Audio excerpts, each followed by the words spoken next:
गई। और इसीलिए मैं हमेशा कहती हूँ अपने अंदर के बच्चे को जिंदा रखिए, क्योंकि वो कभी भी ये नहीं देखता इससे मेरा फ़ायदा होगा, या उसको अच्छी लगती है चीज़ और वो करता है। तो मैंने वो बचपने में मुझे वो चीज़ अच्छी लगी और मैंने उसको किया, और फिर अपने आप ही सामने चीज़ें आती गई, चाहे फिर वो भजन आए, फिर कथा आई, मोटिवेशनल सेशंस आए, जो जो सामने आता गया और जो जो मुझे लगा कि मेरे बस की बात है, मैं कर सकती हूँ, वो मैंने किया। और फिर मुझे पता ही नहीं चला कि कब सिचुएशन कहाँ हो गई। जब मुझे समझने का मौका मिला कि चलो कुछ बनते हैं, मैं ऑलरेडी बन चुकी थी।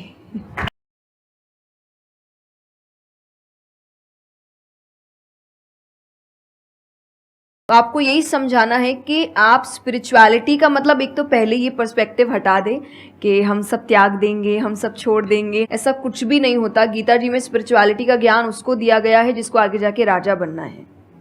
अर्जुन को, उसके पास क्या लग्जरी नहीं है, राज्य नहीं है, पैसा नहीं है, क्या नहीं है। तो अध्यात्म का मतलब कभी भी नहीं होता सब कुछ छोड़ देना, सबके बीच रहना है, पर इस तरीके से रहना है कि वो आप पर हावी ना हो। हर चीज़, यही अध्यात्म है, यही स्पिरिचुअलिटी है कि बाहर की चीज़ें यहाँ ट्रबल ना कर सके, बस इतना ही करना है। कह रहा है कि क्या मैं सब कुछ छोड़ छाड़ के चला जाऊं, और भगवान कृष्ण उसको क्या बोल रहे हैं कि अभी जो तुम्हें करना है उस पर ध्यान दो। सब कुछ छोड़ना सॉल्यूशन नहीं है। खुद को पहचानो कि तुम क्या हो। जो प्रॉब्लम की पूरी जड़ थी वहां पर, वो ये थी कि अर्जुन भूल गया था कुछ देर के लिए कि वो एक्चुअल में कौन है, जैसे हम भूल जाते हैं। तो भगवान उसको याद दिलाने का काम कर रहे हैं कि तुम एक योद्धा हो, तुम्हारा काम है लड़ना धर्म के लिए। तो भगवान उसको वो ज्ञान दे रहे हैं। ऐसे ही अगर आप एक स्टूडेंट हो तो आपका काम क्या है? पढ़ाई करना। अब आपको देखना है कि उसमें ये जो बातें हैं, इनकी बातें, मेरी बातें, या कहीं भी हमारे जो स्क्रिप्चर्स में बातें हैं, वो किस तरह से आपको काम आ सकती है वो करने में, जो अभी आपकी लाइफ की इस स्टेज में, इस पॉइंट पर आपके लिए करना सबसे इंपॉर्टेंट है। तो स्पिरिचुअलिटी दो तरीके की हो गई। एक वो जो आपको भटका रही है, यानी कि वो लोग जो खुद अच्छे से नहीं समझ पाए स्क्रिप्चर्स को, वो आपको क्या कहेंगे कि सब कुछ छोड़ दो। और दूसरे वो जो एक्चुअल में समझ गए हैं कि क्या बात करी जा रही है, तो वो आपको क्या कहेंगे कि जो भी कर रहे हो उसको करो, अच्छे से करो, पूरे ध्यान से करो, पूरी ईमानदारी से करो, उसमें कोई कमी मत छोड़ो, क्योंकि यही आपको हेल्प करेगी लाइफ में आगे कुछ भी करने के लिए। अगर आज आप अपने काम को ढंग से नहीं कर पा रहे, तो कल अगर स्पिरिचुअलिटी में आपको कोई इंक्वायरी करनी है, स्क्रिप्चर्स को समझना है, क्या वो आप ईमानदारी से कर पाओगे? आप अगर अपना काम ठीक से कर रहे हैं, आपके इंटेंशंस अच्छे हैं, आप ऑनेस्ट हैं, आप पेशेंस रख रहे हैं, आप स्पिरिचुअल हैं।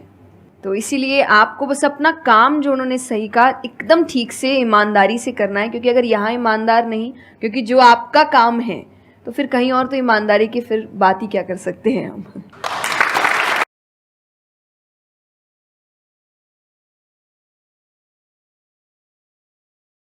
दोस्ती बहुत बहुत ज़रूरी होती है, और इस पे भी मेरा एक छोटा सा वीडियो है कि आप फ्रेंड्स को आइडेंटिफाई कैसे करें, या वही जो क्वालिटीज़ है वो खुद में भी कैसे लाएं। तो सबसे पहली क्वालिटी यही है कि हम जो सिर्फ सैटरडे संडे जिन दोस्तों से पार्टी करने के लिए मिल रहे हैं, वो आपके दोस्त नहीं होते हैं। वो आप बस एंटरटेनमेंट के लिए, आपको मस्ती करना है, मज़ा करना है, तो आप मिल रहे हो। लेकिन एक्चुअल जो आपके दोस्त होते हैं ना, वो आपको भी सिखाते हैं, आप उनको भी सिखाते हैं, वो आपके साथ ग्रो करते हैं। और जैसा आपने कहा एसेंस, जैसे मैं मेरे पेरेंट्स के जो दोस्त हैं, सालों से इक्के दुक्के हैं, लेकिन अभी तक हैं। और अभी भी हम, कई बार ऐसा लगता है कि आप ऐसे कैसे बात कर रहे हो उनसे, तो वो कहते हैं हमारे दोस्तों को अपने दोस्तों जैसा मत समझना कि हम एक दो बोल देंगे या एक दो चीज़ें हो जाएंगी और हमारी दोस्ती टूट जाएगी। हमारी दोस्ती इस चीज़ पर नहीं बनी है। वो अगर महीनों भी एक दूसरे से नहीं मिल रहे हैं, या एक साल तक भी उन्होंने बात नहीं की है, वो एक साल बाद भी फ़ोन करते, तो वो वैसे ही होते जैसे वो एक साल पहले थे, जहाँ उनकी बात छूटी थी, बिल्कुल वैसे। तो सबसे पहली चीज़ कि यही कि ज़रूरी नहीं है आपको अपने दोस्तों से हर एक इंटरवल में मिलना है, तभी आपकी दोस्ती कायम रह सकती है। क्योंकि अब लोग आगे बढ़ रहे हैं, बिजी हो रहे हैं, काम कर रहे हैं, दूसरे शहरों में पढ़ने जा रहे हैं। अगर आपकी दोस्ती सिर्फ मिलने मिलाने से और मस्ती करने से, तो वो दोस्ती नहीं है।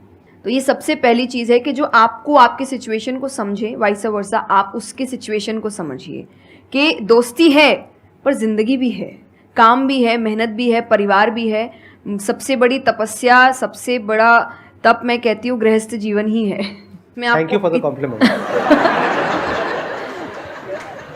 उसमें आपको इतना कुछ करना पड़ता है, वो एक सिचुएशन को समझना ज़रूरी है। दूसरा, आजकल जो एक ट्रेंड बन चुका है कि फ्रेंड्स सपोर्टिव होने चाहिए, तो सपोर्टिव का मतलब ये नहीं कि तुम गलत भी करो, तो जो कर्ण और दुर्योधन की दोस्ती थी कि नहीं भाई पाप भी कर, मार, गलत कर, मैं तो साथ खड़ा हूँ, ये दोस्त नहीं होते। ये बहुत बड़ा पॉइंट बोला है इन्होंने, अभी इसके बारे में मैं बात करूँगा।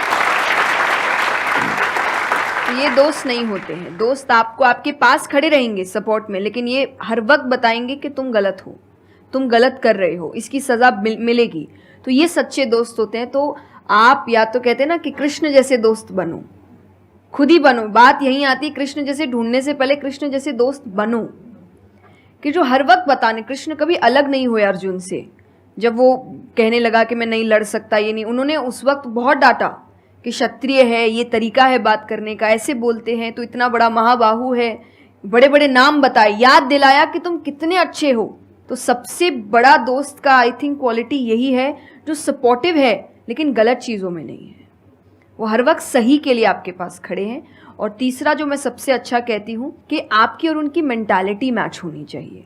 आपको ये समझना है कि अगर मेंटालिटी एक नहीं होगी तो भले ही आप अपने पेरेंट्स को कितना ही कह ले कि हम कुछ नहीं करेंगे, अरे हम तो सिर्फ घूम रहे हैं, अरे हम वैसा कुछ नहीं करेंगे, करोगे, एक ना एक दिन ज़रूर करोगे, क्योंकि ये ह्यूमन नेचर है। आप जिसके साथ ज़्यादा समय बिताते हो, धीरे धीरे उसकी क्वालिटीज़ कुछ आपके अंदर आती है। तो ज़रूरी है कि वो बिहेवियर, वो पैटर्न, वो मेंटालिटी, वो माइंडसेट मैच होनी चाहिए दोनों की, तभी आप एक साथ ग्रो कर सकते हैं। वरना वही सैटरडे संडे मिलना और ज़िंदगी खराब करना, यही हो पाएगा बस। Excellent point. ये समझना इतना इंपॉर्टेंट नहीं है कि दोस्ती क्या है, ये समझना ज़्यादा इंपॉर्टेंट है कि दोस्ती क्या नहीं है। अगर आपका जो दोस्त है वो कुछ गलत कर रहा है तो उसका साथ देना दोस्ती नहीं है, क्योंकि अगर आप गलत में भी उसका साथ दोगे तो वो और पावरफुल हो जाएगा, वो और बड़ा गलत काम करेगा। मानो आपका दोस्त पी करके गाड़ी चला रहा है, तो दोस्ती ये नहीं है कि उसको बोलना कि हाँ चल कर कर कर कर कोई नहीं, और बड़ा और बड़ा और बड़ा नहीं। उस वक्त क्या बोलना, गाड़ी रोक, मैं उतर रहा हूं। अब उसके बाद आपका क्या होगा वो बाद में देखेंगे, वो डिपेंड करता है कि आपको कहां उतारा उसने। जो इन्होंने एग्जाम्पल दिया दुर्योधन वाला, बहुत इंपॉर्टेंट है वो समझना। ऐसे लोगों से दूर रहो, ये दोस्ती है।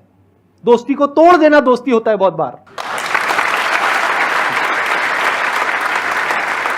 कई बार लाइफ में ऐसा पॉइंट आ जाता है जो एक धर्म संकट के जैसा होता है, जहां पर जाकर के आपको साफ नजर आ रहा होता है कि ये जो इंसान है ये सिर्फ अपना ही नहीं मेरा भी सर्वनाश कर देगा। ऐसे लोगों को छोड़ देना दोस्ती है। फिर अगर उसके अंदर इंसानियत वापस से जागती है तो वापस से वो अगर आपके पास में आता है तो ठीक है, नहीं आता है तो कोई बात नहीं, छोड़ दो ऐसे दोस्त को। तो बड़े ध्यान से चुनना अपने जो दोस्त है। जो इन्होंने कहा, संगति बहुत इंपॉर्टेंट है लाइफ में। इसीलिए पहले के जमाने में सत्संग की इतनी वैल्यू होती थी। हर घर में एक सत्संग हॉल होता था एक जमाने में। आज जैसे हम सत्संग का नाम सुनते हैं हमारे माइंड में कुछ और ही आने लग जाता है। सत्संग मतलब सत्य के संग। सत्य मतलब वही जो इन्होंने कहा कि जब कोई सही रास्ते पे चल रहा है तो उसका साथ देना, और कोई झूठ के रास्ते पे चल रहा है, कोई गलत काम कर रहा है तो उसका साथ छोड़ देना। तो सत्य के साथ रहना। वो लोग जो सत्य बोलते हैं, वो लोग जो सत्य की राह पे चल रहे हैं, वो लोग जो धर्म की राह पे चल रहे हैं। ये वर्ड सुनने में आपको थोड़े से पुराने लगेंगे, लेकिन अगर इसकी डेप्थ को आप समझोगे तो अंदर से आप समझ पाओगे कि मैं क्या बोल रहा हूं, किस लेवल से बोल रहा हूं।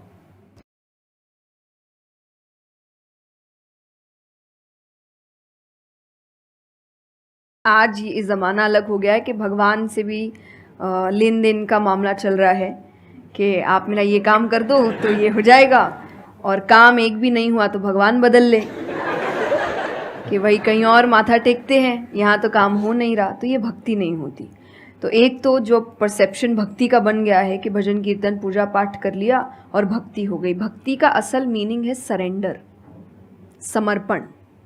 और समर्पण व्यक्ति कब करता है? जब पहला चीज़ विश्वास होता है कि वो जो भी करता है वो सही करता है। मुझसे कई बार लोग पूछते हैं कि आप बहुत ज़्यादा डिप्रेशन में नहीं जाते, या कोई आपने सब कुछ देखा है, चाहे स्ट्रगल है, इंसल्ट है, रिजेक्शन है, हर फील्ड में हर चीज़ होती है। अगर आप आगे बढ़ रहे हैं, कोई पोजीशन पे जाने की कोशिश करें तो आपको इनका सामना करना पड़ेगा। ये ज़िंदगी के साथ आता है तो आपको सामना, लेकिन मुझे कभी दिक्कत नहीं दी ये चीज़ें। क्यों? क्योंकि जो मैंने कहा समर्पण, मुझे पता है कि एक ऐसी शक्ति ऊपर बैठी है जो मेरा बुरा नहीं चाहती।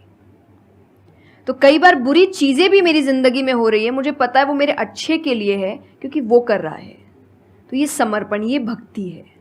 तो ये आपको हारने नहीं देती। क्यों हारेंगे आप? क्योंकि आपको पता है ना कि वो हारने देगा नहीं।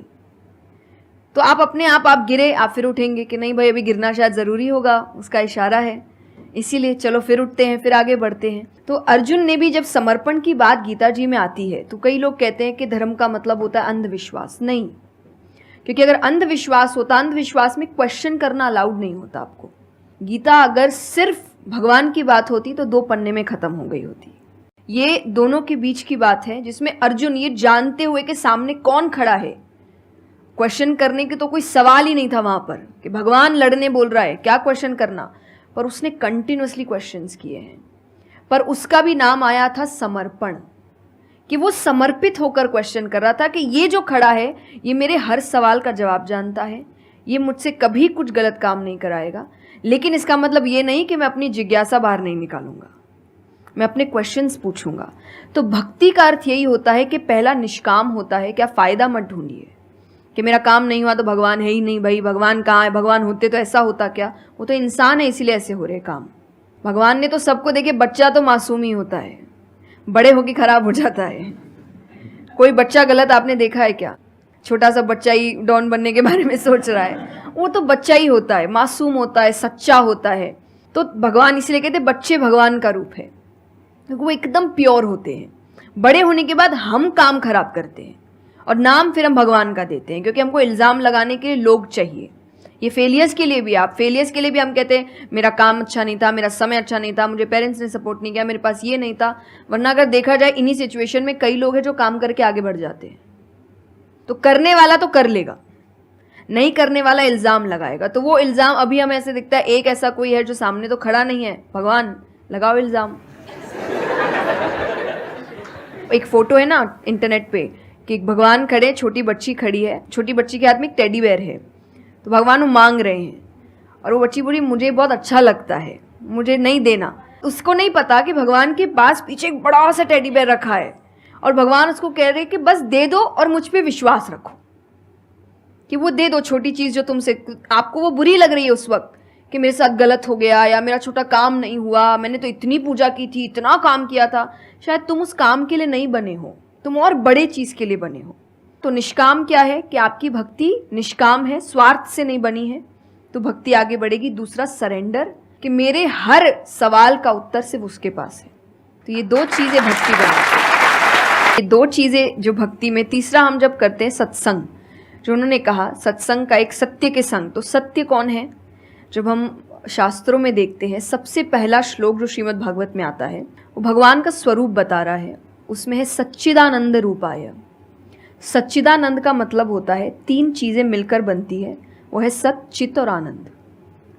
जो ये 3 चीज़ों को जीवन में समझ लेगा सही से, उसने भगवान को समझ लिया, क्योंकि भगवान का रूप ही सच्चिदानंद है। तो सबसे पहला है सच, जो कहा गया सच की राह पर चलो। जो हम ये एक्चुअली आपने एग्जैक्ट वर्ड उस वक्त बोले, मैं अपनी कथा में भी कहती हूँ कि आजकल हम इतनी छोटी छोटी बातों पे झूठ बोलते हैं कि हम किसी से मिलने जा रहे हैं और हम घर से भी नहीं निकले, अरे 5 मिनट, अरे सिग्नल पे खड़ा हूँ, अरे बस पहुँच गया, अरे क्या हो गया, वो 2 बातें तो सुनाएगा ना सिर्फ कि तुम समय लेकर नहीं आए, पर हम इतनी इतनी सी बातों में झूठ बोल रहे हैं। ये हमें लगता है कि कोई बड़ी बात नहीं, पर ये बहुत बड़ी बात है कि आप इतना भी सच का सामना नहीं कर सकते, और फिर हमें लगता है कि हम लाइफ की जो प्रॉब्लम्स है उसका सामना कर लेंगे, खुद के सच का तो सामना कर नहीं पा रहे हैं। जिंदगी का सच सामने आएगा तब तो बैंड ही बज जाएगी पूरी, क्योंकि वो कठिन है। जिंदगी आसान नहीं है, किसी के लिए नहीं, भगवान के लिए भी नहीं हुई। आप राम जी को उठाइए, कृष्ण जी को उठाइए, जब तक यहाँ रहे कोई सुखी नहीं रहा।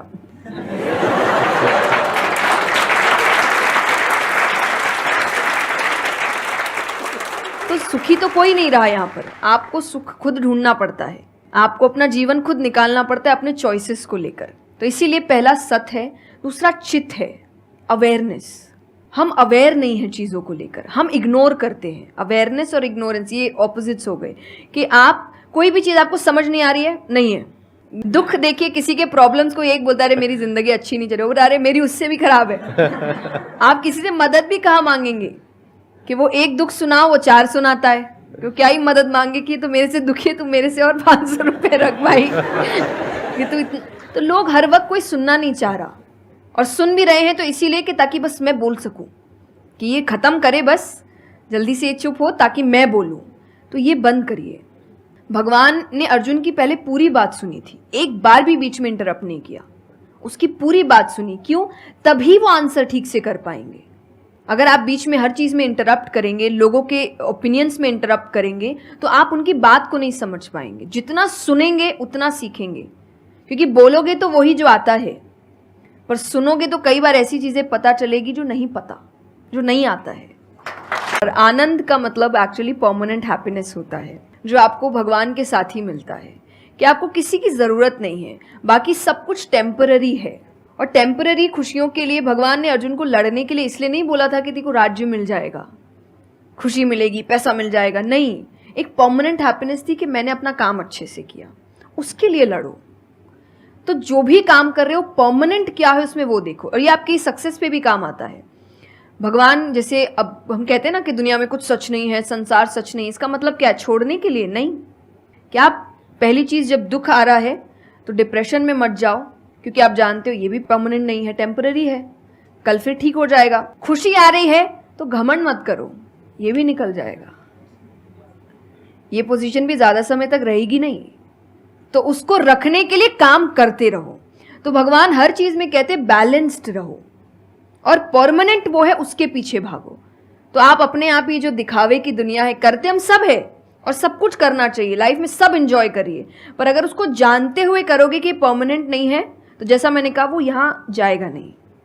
जैसे एक पक्षी है, आप पेड़ पे उसको बैठा दो और फिर जिस ब्रांच पे वो बैठी उसको काटने लगो, और जब तक ब्रांच नहीं गिरेगा वो नहीं हटेगी, क्योंकि उसको ब्रांच पे भरोसा है ही नहीं। उसको पता ये रहेगा ना, उसको अपने पंखों पे है कि वो जैसे ही गिरेगा मैं उड़ जाऊंगी।